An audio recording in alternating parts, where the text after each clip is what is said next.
Hello, folks. This is John Oliver. Good to be with you again. For you who are on YouTube to see this, and this is, I think, my fourth program that we have on YouTube. So we're trying to figure out what to call it. Like Forthwith, or John Oliver Entertains for with. We don't want to say foreplay. For with. That's better. Okay. Now, this first song is a song that it's a musical quiz for you. I'm going to play and sing the verse and see if any of you can guess what this song is. It's a very well-known song. It came out in the mid-1920s, and the refrain is very, very well-known, but you seldom hear the verse sung with it. And so that's why I like to do this in programs, do a quiz like this. And occasionally, not too often, but occasionally somebody does know the song from hearing the verse. Here we go.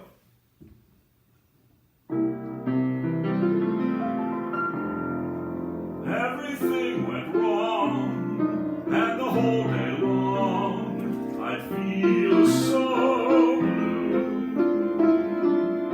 For the longest while I'd forget to smile, then I met you.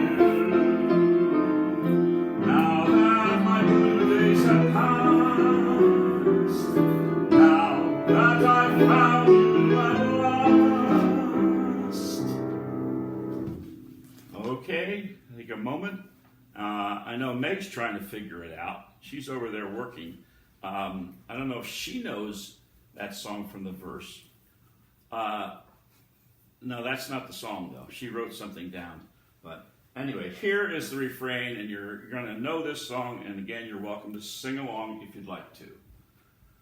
I'll be loving you always, with a love that's true, always. When the things you planned need a helping hand, I will understand always, always. Days may not be fair always, that's when I'll be there always. Not for just an hour, not for just a day, not for just a year, but always, always, always. When the things you plan need a helping hand, I will understand always, always. Days may not be fair always, that's when I'll be there always. Not for just an hour, not for just a day, not for just a year, but always.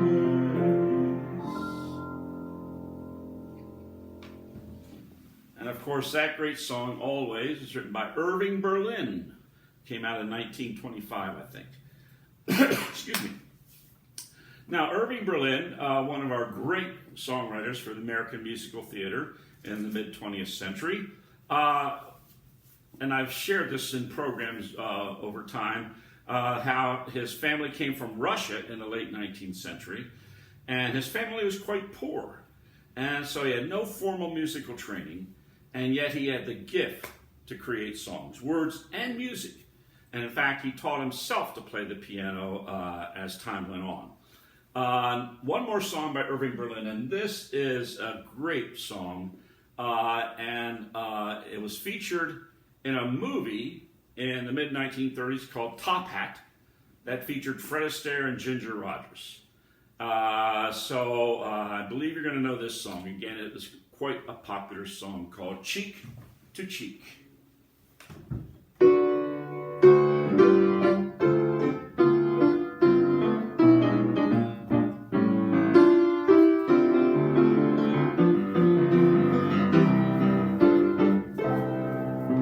Heaven, I'm in heaven.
A fellow who was born and raised in Germany and did his early work in Germany in the early 20th century, Kurt Weill, composer, is probably best known for his great song, Mac the Knife, that Bobby Darin had a big hit song when I was a kid growing up.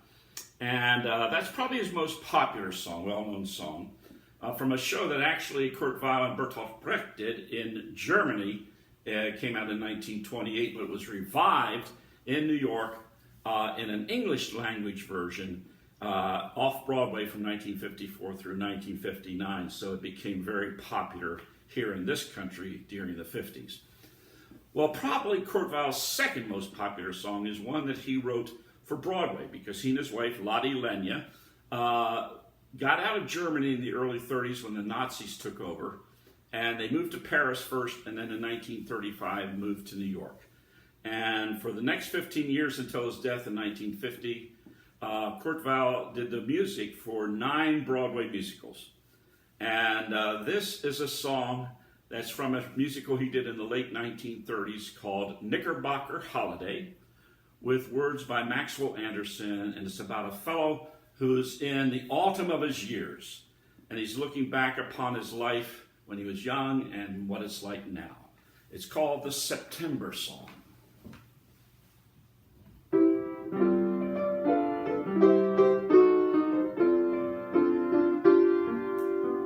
When I was a young man courting the girls, I played the awaiting game. If a maid refused me the tossing curls, I let the old earth take a couple of whirls, while I plied her with tears in lieu of pearls. And as time came around, she came my way. As time came around, she came. When you meet with the young men early in the spring, they court you in song and rhyme. Words and a clover ring, but if you examine the goods they bring, they have nothing to offer but the song they sing, and a plentiful waste of time of day, a plentiful waste of time.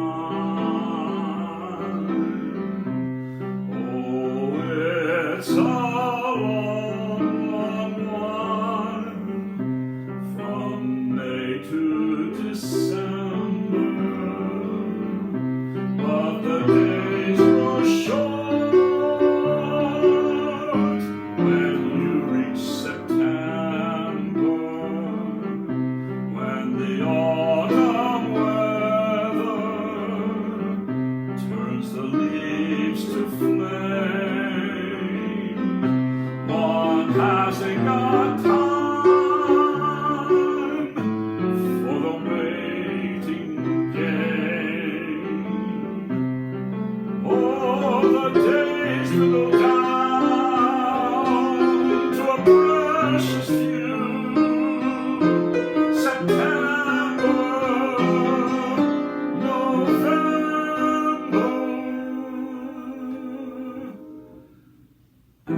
Okay, now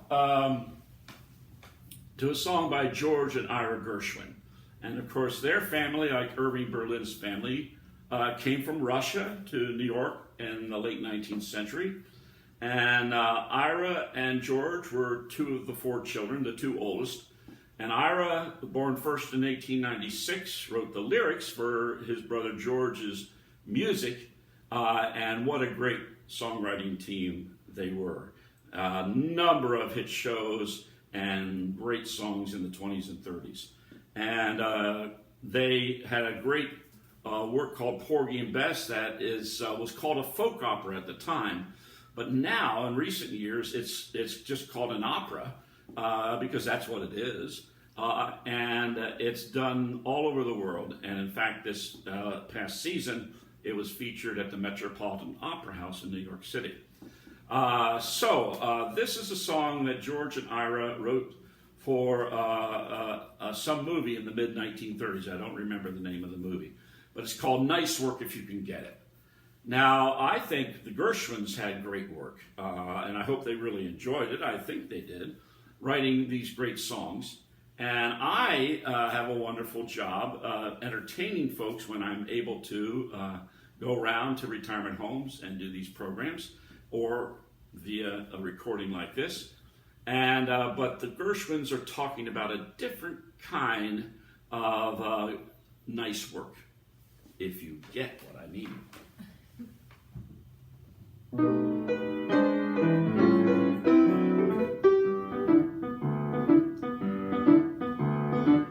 The man who only lives for making money lives a life that isn't necessarily sunny. Likewise, the man who works for fame, there's no guarantee the life won't erase his name.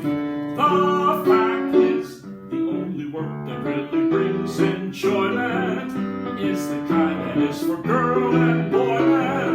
Fall in love, you won't regret it. That's the best work of all if you can get it.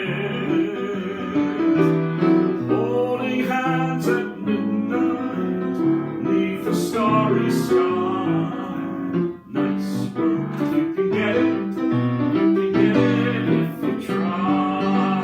Strolling with a wonder, sighing side after side. Nice work if you can get it. You can get it if you try. Just imagine someone waiting at the cottage door, where two hearts become one, who could ask for anything more.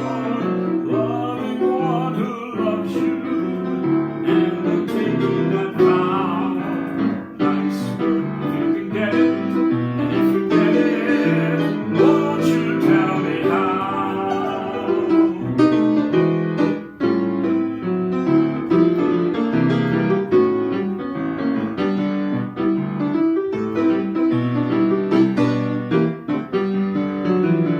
Just imagine someone waiting at the cottage door, where two hearts become one, who can ask for anything more. Loving one who loves you, and then taking that vow. Nice work if you can get it, and if you get it, won't you tell me how?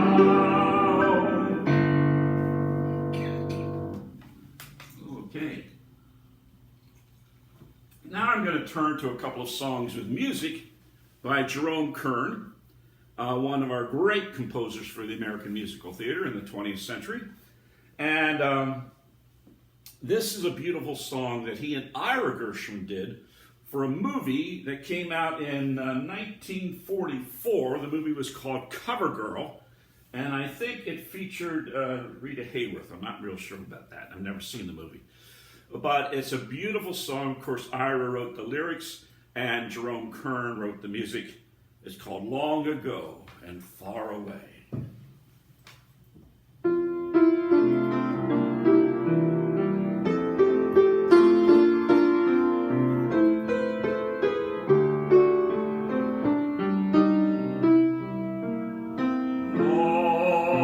Long ago and far away, I dreamed a dream one day, and now that dream is here beside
Well, thank you. That's my lovely wife, Meg. Long ago and far away when we first met, and we are still together after 41 plus years, so grateful for that. Now, one more song by Jerome Kern, and this is one of his most popular songs from probably his most popular Broadway musical called Showboat. That came out in 1927, and it had lyrics by Oscar Hammerstein II. Now, we usually remember Oscar Hammerstein being paired up with Richard Rodgers, and that was in the 40s and 50s, and we'll get to Rodgers and Hammerstein a little bit later. But in the 20s and 30s, Oscar Hammerstein worked with a number of composers, one of whom was Jerome Kern. They actually did 4 Broadway musicals together. But this was by far the most popular show they did. And it has serious drama in it, as well as romance and humor. But the serious drama is about racism, which was kind of mild in our nowadays how they handled it. But back in 1927, it was quite cutting edge. And that's another factor about musicals, is that they often, really delve into things in our larger social realm that are not that always popular to talk about. But through a musical, they can work it in, and it starts to break new ground. And so I think Showboat did that. So this is a great song from Showboat called Old Man River.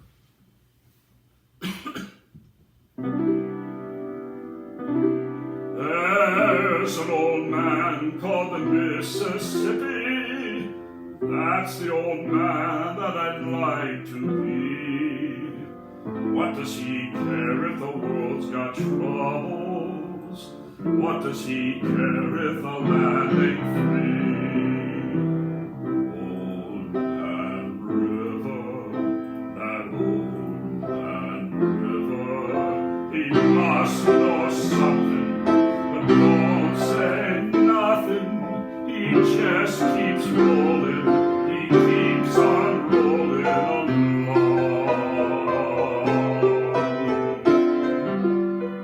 He don't plant taters, he don't plant cotton, and then that plantson is soon forgotten.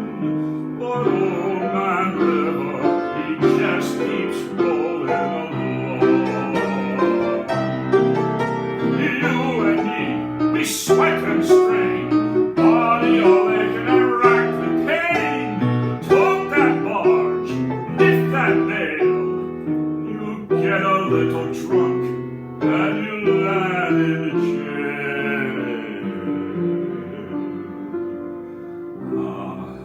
It's weary and sick of trying. I'm tired of living and scared of dying. But old man River, he just keeps rolling along.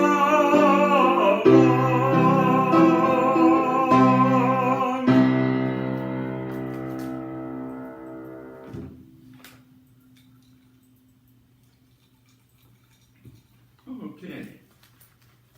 Well, now I'm going to turn to a great songwriter. He wrote both words and music for his songs. His name is Cole Porter. And he was one of the rare songwriters for Broadway musicals in the mid-20th century who did not come from New York. He actually came from Peru. How about that? But of course, not the country Peru in South America, but Peru, Indiana. Okay. And he very gifted, especially, I think, with his wordplay. He was so clever. I mean, after all, he went to Yale University for his undergraduate, and he was an English major. And then he went to law school at Harvard for only 1 year. It wasn't really for him. He only had done that to please his grandfather, who didn't want his grandson in that lowly profession of songwriting. But Cole Porter finally stood up to his grandfather and said, music is my life. And so his grandfather, who was the patriarch of the family, said, well, okay, if you're going to be a songwriter, at least go to Paris. So he went over to Paris for a few years and got started there in musical theater, and then came back over to New York in the late 1920s and started to have hit shows. And I think his most popular show, and it's a great, great show, came out in 1948 called Kiss Me Kate. And it's a show within a show. It's about a traveling troupe of Shakespearean actors performing a musical version of Shakespeare's Taming of the Shrew. But it's also about the backstage relationships between the actors. So it's a show within a show. And this first song I'm going to do for you is one that is a backstage song. And actually it's done by two different performers. One backstage in Act 1, and then during Act 2, the other person sings it as a solo backstage. And it's called So in Love. Now, the two lead performers, Lily and, oh my goodness, I forget his name. Isn't that something? Anyway, these two, in the original cast, Alfred Drake played the role that I can't remember the name of. Anyway, these two people had a relationship, and actually they were married for a while. But the fellow was fooling around with other women, and Lily finally had enough, and she divorced him. Now that she's working with him again for this show, she can't help herself. She still has a soft spot in her heart for Fred. Meanwhile, Fred, that's his name. Fred hasn't changed that much, really, because he really has his eye cast on a new young lady in the show, and he sends her a lovely bouquet of flowers with a sexy note. But the problem is the stage manager delivers the flowers and the note to Lily. And of course, she's standing in her doorway and with the flowers and smiling so wonderfully. She hasn't read the note yet. And so she goes to her makeup table and sings this song called So in Love. Yes, Fred could be quite a jerk at times, but oh, he is so romantic. And here he is trying to make up with me, she's thinking. And so she sings this song called So in Love. Then, during the first act performance, when she's about to enter the stage, she has the note with her and she reads it, and you hear a scream from backstage because the note obviously is not for her, it's to this other young lady in the cast. And so she comes out onto the stage and sings a song in the show called I Hate Men. And let's just say there was some extra venom that evening as she sang this song. And then, during intermission, there's a fellow she's been dating for a few months who has come to the show. And he comes backstage and he proposes marriage to her. Well, she wants to be done with Fred altogether, so she accepts the marriage proposal. And then backstage in Act 2, Fred hears that she's engaged to marry this other man, and he discovers he's insanely jealous, you know. And so he sings this same song backstage during Act 2 called So in Love.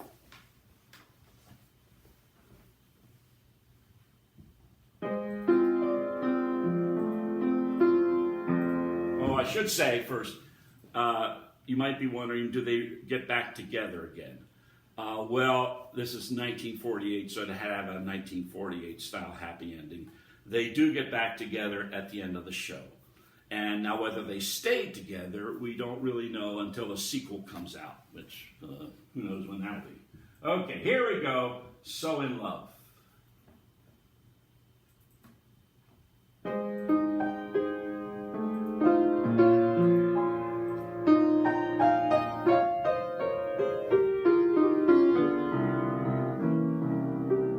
Strange dear, a true dear, when I'm close to you, dear, the stars fill the sky, so in love with you am I,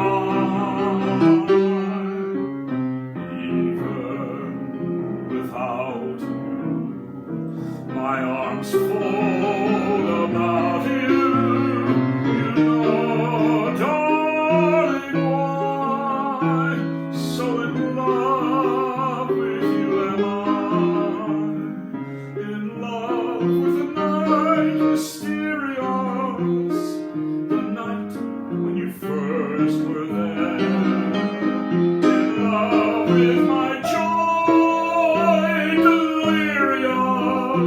When I knew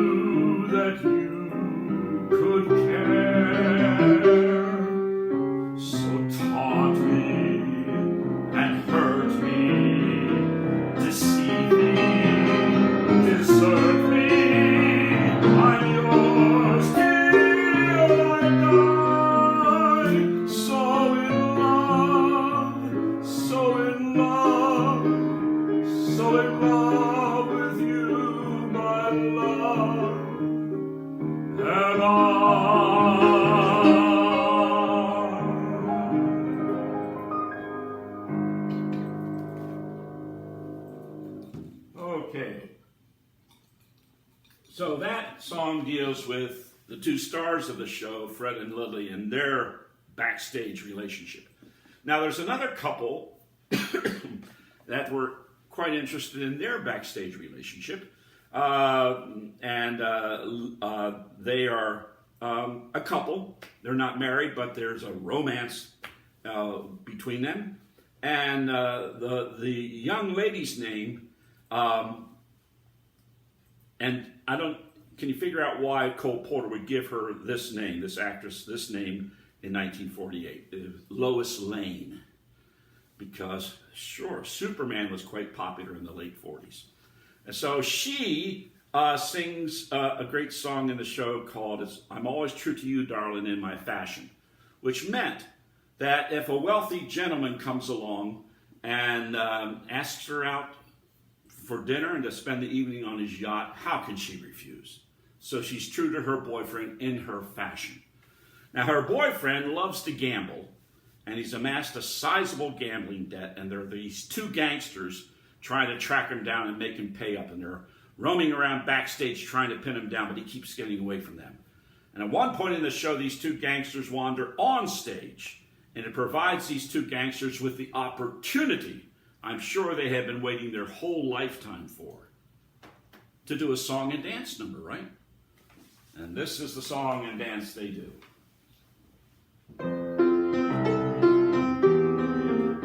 The girls today in society go for classical poetry, so bring their hearts on this quote with ease, Aeschylus and Euripides. One must know Homer and believe me, Beau, Sophocles, also Sappho, unless you know Shelley and Keats and Pope. Katie Geddes will call you a dope, but the poet of that law, or stardom simply raven, is the poet people call the Bard of Stratford-on-Avon. Brush up your Shakespeare, start quoting him now.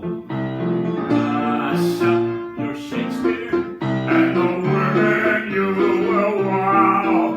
Just declaim a few lines from Othello, and they'll think you're a hell of a fella. If you're blonde, won't respond when you flatter. Tell her what Tony told Cleopatra, and if still to be shocked, she pretends well. Just remind her that all's well that ends well. Brush up your Shakespeare, and they'll all kowtow.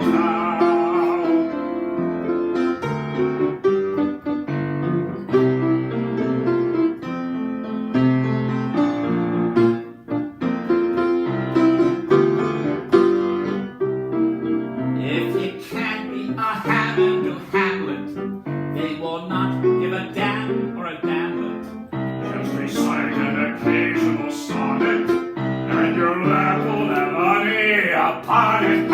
When your baby is pleading for pleasure, let her sample your measure for measure. Brush up your Shakespeare, and they'll all kowtow.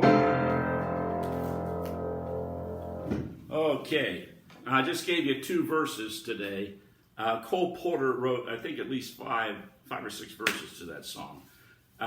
Anyway, now I'm going to finish up with Kiss Me Kate with a song that actually appears in the musical version of Taming of the Shrew that the actors are performing on stage. And if you remember that great Shakespearean play, it occurs back in a sad time of human history when women, yes, ladies, you were not considered persons. No, and you couldn't make the choices for yourself. So your mate chosen for you by your father, and he had to agree to who you were going to marry. And so anyway, this is a fellow about the fellow that Fred is playing, who is, as we know, kind of a playboy. But he meets this young lady, and he's wowed by her, and they do get married. And this is a song he sings in the show after they've been married, and he's missing his single life. Now, I have to warn you, this is a rather sexist song. 1948, okay.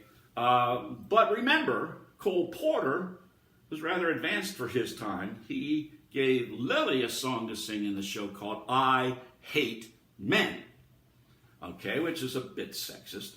And, you won't hear me singing that song. Now, Meg, my wife, she occasionally sings this song, and she seems to have a lot of fun doing it. So, so I figure I can have a little fun singing this song, okay? It's called Where is the Life That Late I Led?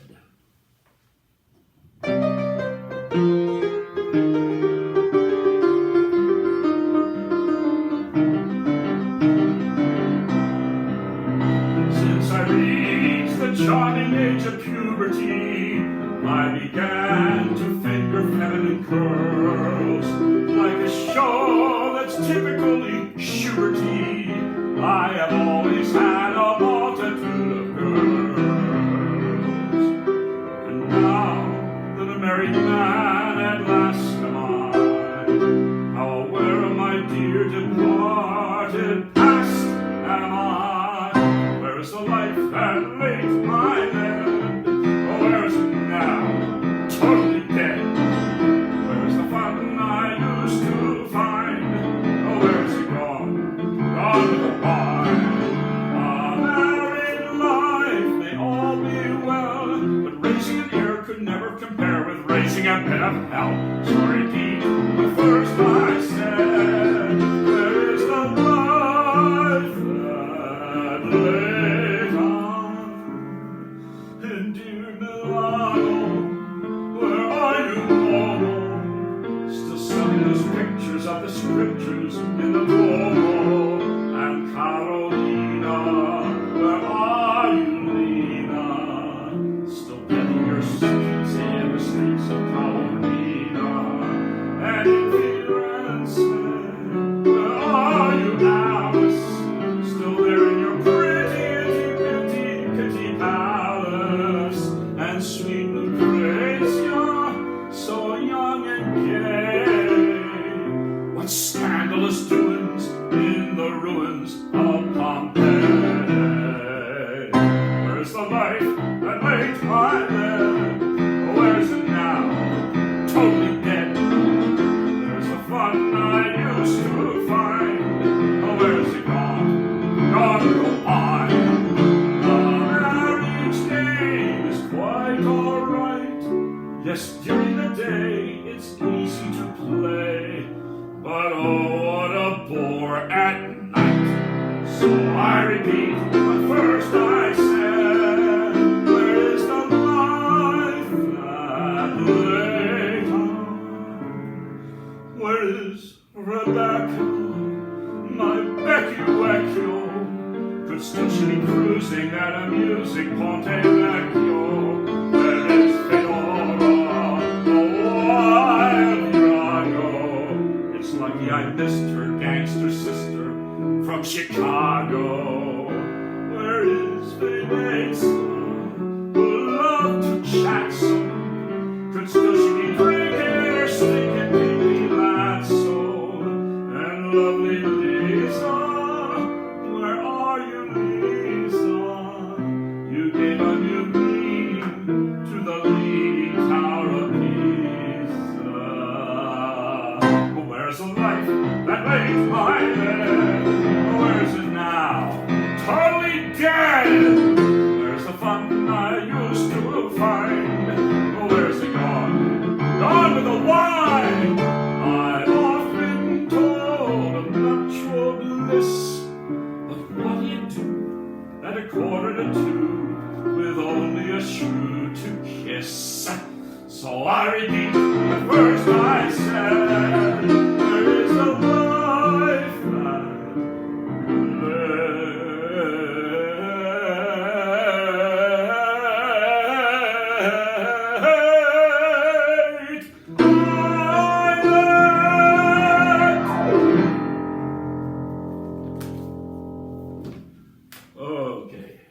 Cole song with a lot of passion. Well, it's a creative activity. It's imagining. It's not real life. Anyway, now Richard Rodgers, one of our great composers for the American Musical Theater, worked mainly with two superb lyricists, best known probably as Rodgers and Hammerstein in the 40s and 50s. But in the 20s and 30s into the early 40s, his songwriting partner was Lorenz Hart, who wrote the lyrics for Richard Rodgers' music. And they had quite a few hit songs and hit shows in the 20s and 30s. One of their most popular shows came out in 1940, their last hit show called Pal Joey. This is a song, however, from a show that came out in 1936 called On Your Toes. And it's about a group of ballet dancers, on your toes, who get involved with some gangsters. Another meaning for being on your toes. And this is a beautiful romantic song from that show called There's a Small Hotel.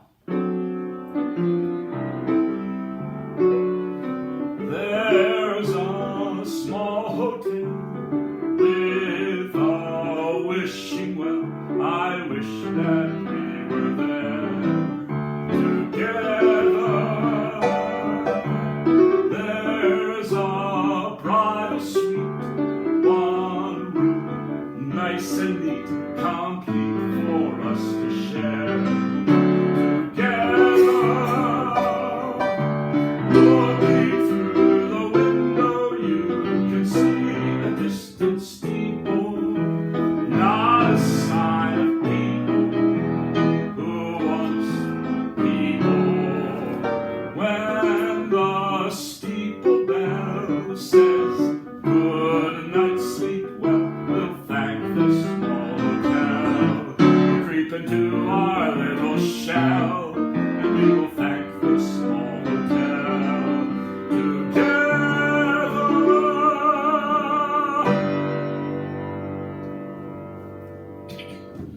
Okay. Now to Rodgers and Hammerstein. And they gave us 9 Broadway musicals in the 16 years that they worked together. And maybe it was 8 Broadway musicals. Anyway, the last show they did came out in 1959, and it was a super hit called The Sound of Music. And I remember the movie version that starred Julie Andrews, and how she could run around on the mountaintops and just keep singing without taking a breath. It was amazing. Anyway, in the original Broadway version, Mary Martin played Maria, and Theodore Bikel, a great actor, played Captain Von Trapp. Now, the setting is Austria in the mid-1930s, and Captain Von Trapp is a very wealthy man whose wife has recently died, and he has 7 children. And so he needs help. So he goes down to the local convent to see if there's a woman there who could be the nanny and tutor for his children, and Maria gets the job. And she's very good with the children, and then there starts to be some romantic chemistry happening between Maria and the captain. Now, Maria is quite concerned about this because this was not supposed to happen. She's studying to become a nun, all right? Then, a few weeks later, she learns that the captain is actually engaged to marry this other woman, and she discovers she's very jealous. Oh, I'm not supposed to feel these things. She doesn't know how to deal with it, so she packs up her things in the middle of the night and goes back to the convent where she believes, well, that I can handle. I know what I'm doing there. The rules are very clear. That's what I need to be involved with. And so she's gone to the convent. The next morning when Maria's gone, the children are very upset to find her gone, so they run down to the convent and pound on the doors. They want to talk to Maria. She will not come out to see them. So at that point in the show, the Mother Superior, a very wise woman, has a counseling session with Maria, telling her basically, you cannot leave the children like that. You have to finish your work with them. And whatever's going on with you and the captain, well, you have to sort that out. And then the Mother Superior did what I understand. I'm not a Roman Catholic, but the Roman Catholic friends I have can back me up on this. The Mother Superiors whenever they have a counseling session, they almost always finish it up with a song, right? Isn't that what they do? Anyway, this Mother Superior does. And this is the song she sings.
Okay, now if you remember the show, the Fallen Trapped Children, when their mother was alive, there was a lot of music in their home, in their lives.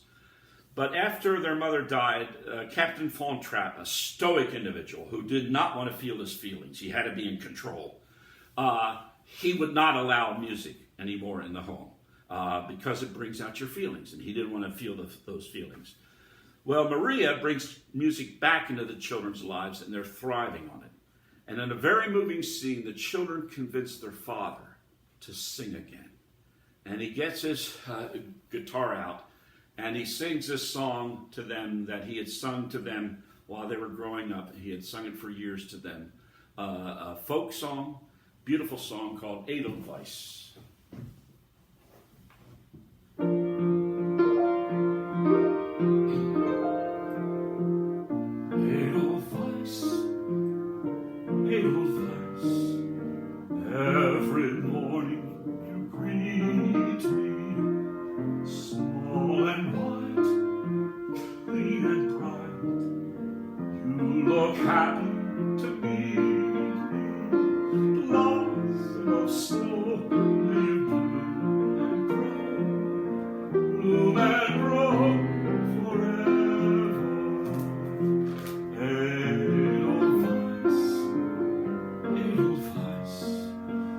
Bless my homeland forever.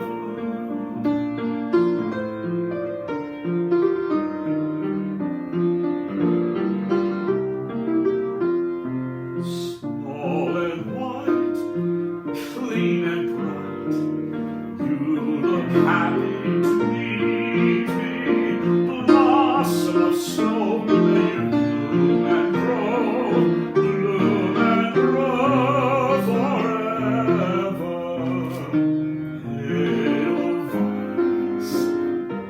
Edelweiss, bless my homeland forever.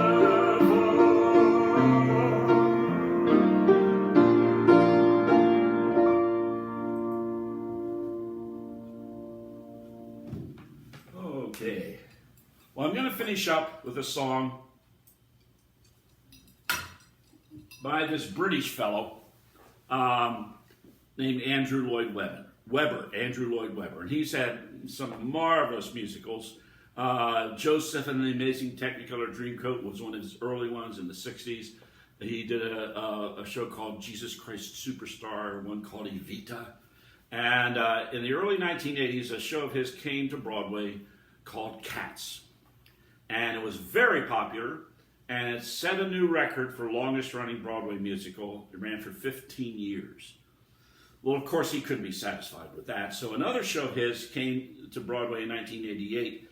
And of course, the theaters are shut down now, but it's still running. so to speak, on Broadway after what? 1988? About 32 years it's been running. Anyway, I want to finish up with a song from Cats. And this song became quite popular in the mid-'80s thanks to a recording done by that Barbara gal. Maybe is that Barbara Walters? Oh, no, not that Barbara. Oh, Streisand. That funny girl. Yeah, Barbara Streisand. So I think you'll remember this song. We'll finish up with called Memory. And I hope these songs have brought back some good memories for you today.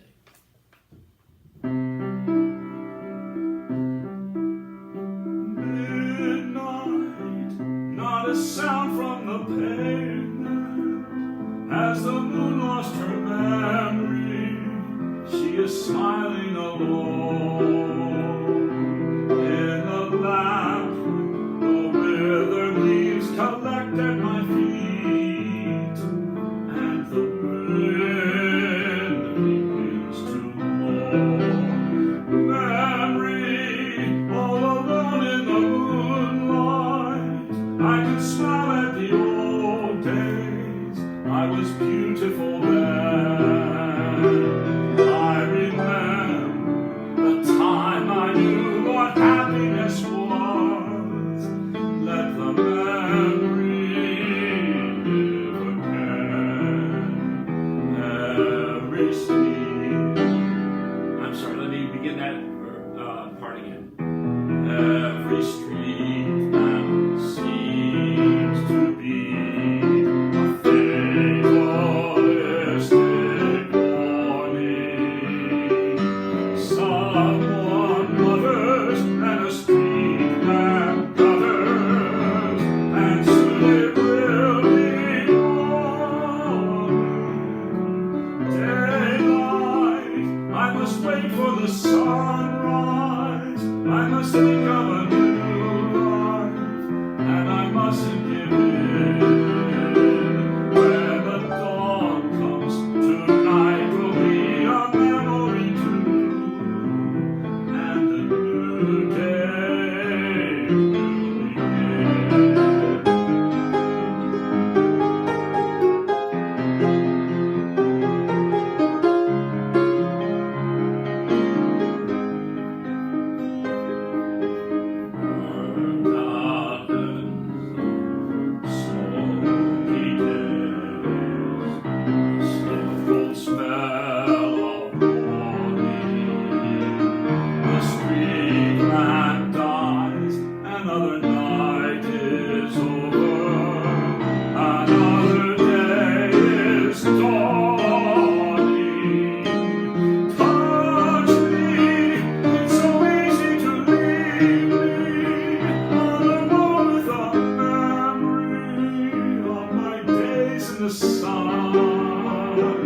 if you touch me, you'll understand what happiness is.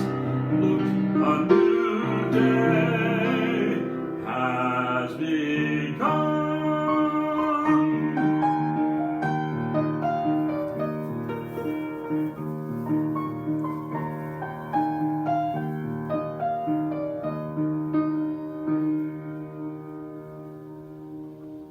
Thank you all.